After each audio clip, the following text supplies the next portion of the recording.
And we're back with the final gift guide video of 2022, and it is for items over $200. Now, I know that over $200 is a very wide range of things, but we will be talking about some items that are close to $200, but maybe just a little bit over, as well as items that go over even $1,000. With all of my gift guide videos, there will be links to the items I talk about down in the description below.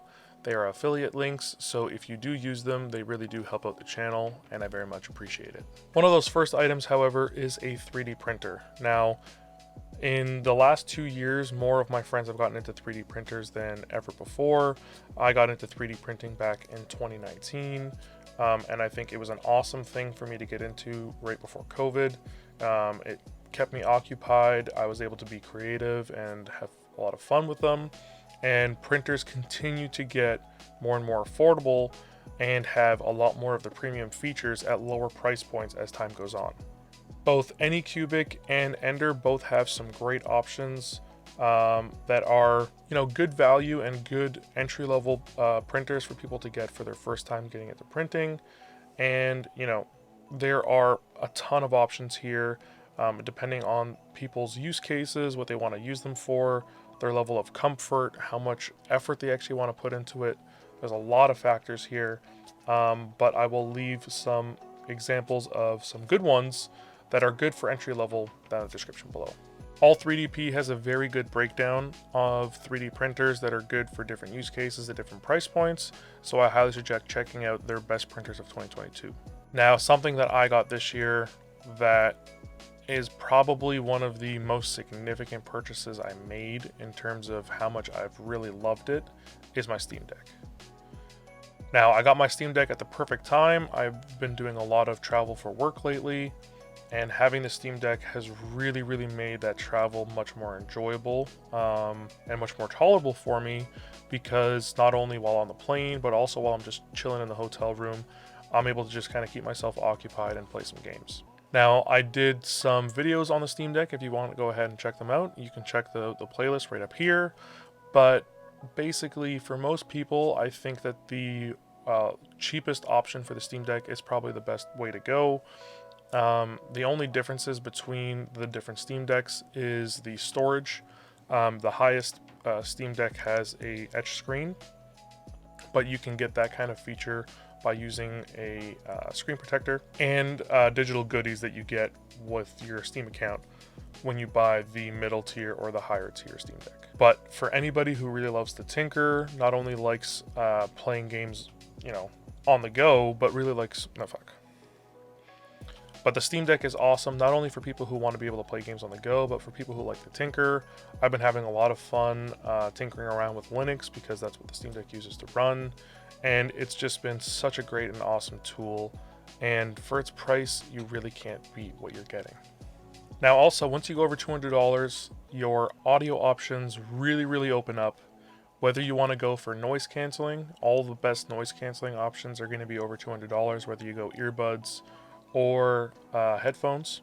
Now, in the sub $200 video, I talked about how the WF-1000XM4s, which are the Sony earbuds, are currently on sale under $200, but normally they are over $200, and the headphones, the XM4s and the newer XM5s are also over $200, as well as the very popular Apple products and the Bose products as well.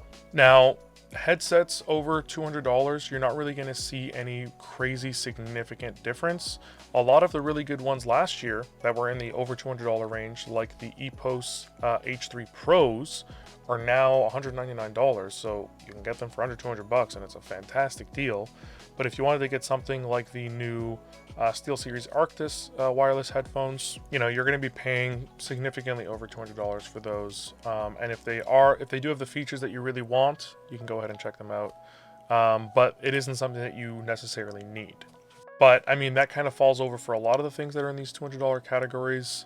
You can get some really incredible hi-fi headphones under $200, and then if you go over $200, you may see a few different feature changes. But audio, once you get into this price range, is very subjective, and it really depends on the way that you like to listen to music and the way that it sounds to you. There are a lot of really great options, And with headphones and headsets alike, again, as I've mentioned in the other videos, I do have a full write-up on my website for recommendations based on different features and price points that you can check out down in my description below. In that same place, you can go ahead and check out my keyboard recommendations, and there are some really good keyboards that you can buy for over $200. There's a ton that have moved from the over $200 to the sub $200, or even features that are usually found on over $200 keyboards that are now in the sub $200 category. But there are still some great keyboards at this price point, like the GMK Pro, which is a very popular keyboard, or even getting something entirely custom. Now, going entirely custom can take a long time, so for the holidays, it's usually not a very good option, because these are usually part of group buys. But there are a lot of options here from the big companies, as well as all of the custom style companies like Glorious and Keychron. Graphics cards are finally relatively affordable and not being scalped anymore. So at this year compared to last year, you can actually buy someone a graphics card if you wanted to, and not entirely break the bank. There are a lot of options depending on your budget, and having a full breakdown of that would be a little wild, and it would take a long time. It should be its own separate video. But graphics cards are finally affordable. There are a lot of really great options at all the different price points. Now that the new NVIDIA and AMD graphics cards have been announced, a lot of the older ones are kind of getting a few price cuts, because they do have to get rid of all that old stock, especially since the new ones aren't selling as fast as last gen because of the scalping issues that were happening before. So a lot of the older stuff is getting a lot of price cuts to kind of get it out the door, and there are a ton of options out there. Another great gift over $200 is a camera, or even an action camera. Again, with this over $200 price range, there are a lot of differences between a camera that's $200 to $500, and then a camera that's $500 to $1,000, and then a camera that's $1,000 to $2,000. There's a very wide range, and I am not an expert on cameras. I do have a lot of cameras. I have my GoPro that I use all the time. I have the GoPro Hero 10 that I use a lot. I have the camera that I'm using right now, which is the Sony a6400. I would love to upgrade that to a Sony a7S III or something like that. There are a ton of options, and whether the person that you're gifting to or yourself are looking to get more into photography or more into videography, the options there are quite different, and depending on what they want to use it for, and their focuses, and the options that they want, and the features that they want. There's a lot of stuff. So go ahead and check them out. There's a lot of really great people that you can check reviews on. YouTube is filled with a lot of really knowledgeable camera users, and lots of really great reviews that you can check out. If you know me, you know that I always tell people to buy a good chair, and under $200 you should not be buying it. You should never buy a chair that you're going to be sitting on for more than 4 hours at a time, under $200 ever. Never sit on one of those. And once you go over $200, you're starting to get a little bit more quality. Personally, I wouldn't buy, or I wouldn't sit in a chair that I'd be using all day, especially if you're working from home and stuff. If it's under, $400, I have an entire video talking about quality chairs, features that you should be looking for, and different recommendations at different price brackets. I will leave that video right up here. But yeah, over $200 is the budget that you should be giving yourself. You should never be spending less than $200 on a chair. Your body's going to hate you for it. Unless you get some wild deal where the actual value of the chair is well over $200, but you get it for under $200. Now that's fine. To go along with a good chair, you can actually get an awesome sit-stand desk for over $200.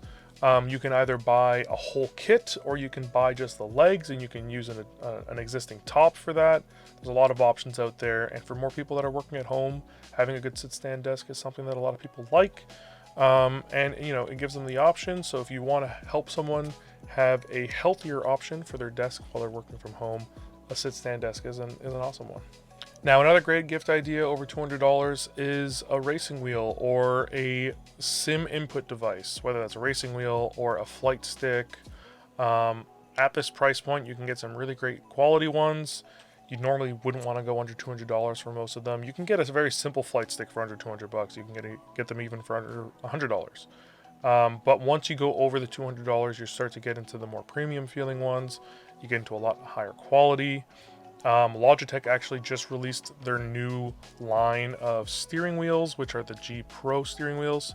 Those are very, very expensive, but have much higher features. Direct drive versus belt driven, and a few other things.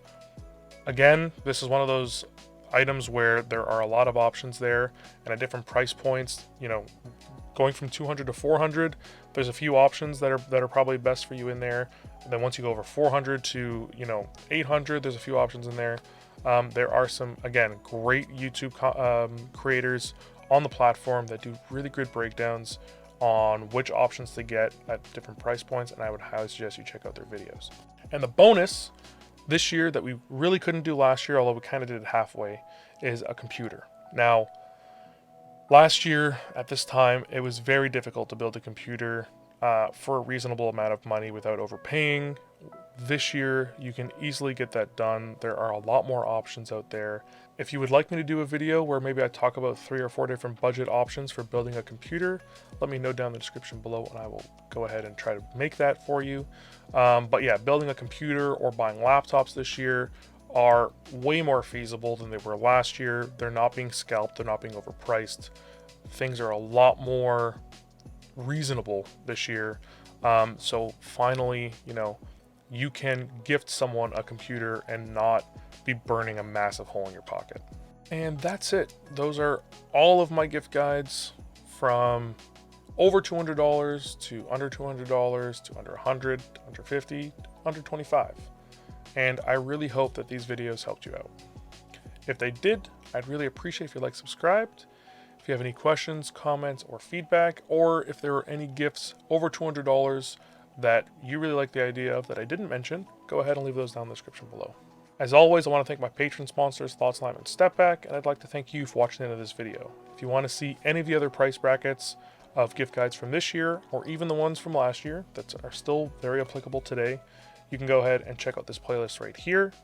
And as always, stay safe out there. I'll see you next Saturday.